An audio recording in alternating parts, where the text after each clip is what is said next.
Hello, everyone. I'm Mary Molina, and my topic is effects of childhood trauma on the development of the amygdala. So, here are my titles. From what I found, is that childhood trauma has a strong effect on the person's brain and their behavior. And my neuroimaging studies show that childhood trauma can change parts of the brain, such as the amygdala, and the way they connect and function, particularly particularly in areas that involve emotion and reward. The behavioral studies show that trauma can lead to impulsivity, stress, and risk-taking behaviors, which increases the chance of suicide or incarceration. Together, these articles show that trauma does not just affect a person's feelings, but completely rewires their brain to change a person's behavior. This explains why people who experience childhood trauma may struggle with decision making, emotions, and mental health.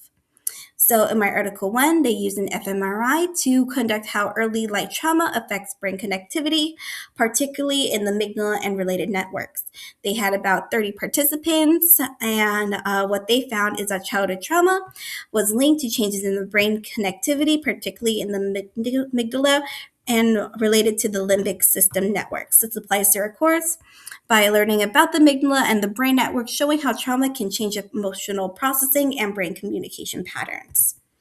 In my article 2, they also use an fMRI and they examine childhood trauma and how it connects to and its connectivity in the amygdala and the precuneus. They had a total of 137 participants, and they found that people with moderate to severe childhood trauma showed a decreased connectivity between the right amygdala and the precuneus. This is my favorite article that shows that people who go through trauma, the precuneus is an episodic memory relay center, showing that this less connectivity means that this childhood traumatic memory are kind of pushed down for you to forget about. For my article 3, the studies about behavioral and psychological factors such as impulsivity, stress, and executive functioning. They studied over 457 individuals. They found that childhood trauma increases suicide risk and due to increased impulsivity and weakening executive function. In my article 4, they showed that this was a literature review that explains behavioral effects on trauma rather than conducting experiments. They found that trauma is linked to post-traumatic risk-seeking behavior that increases the likelihood of justice system involvement.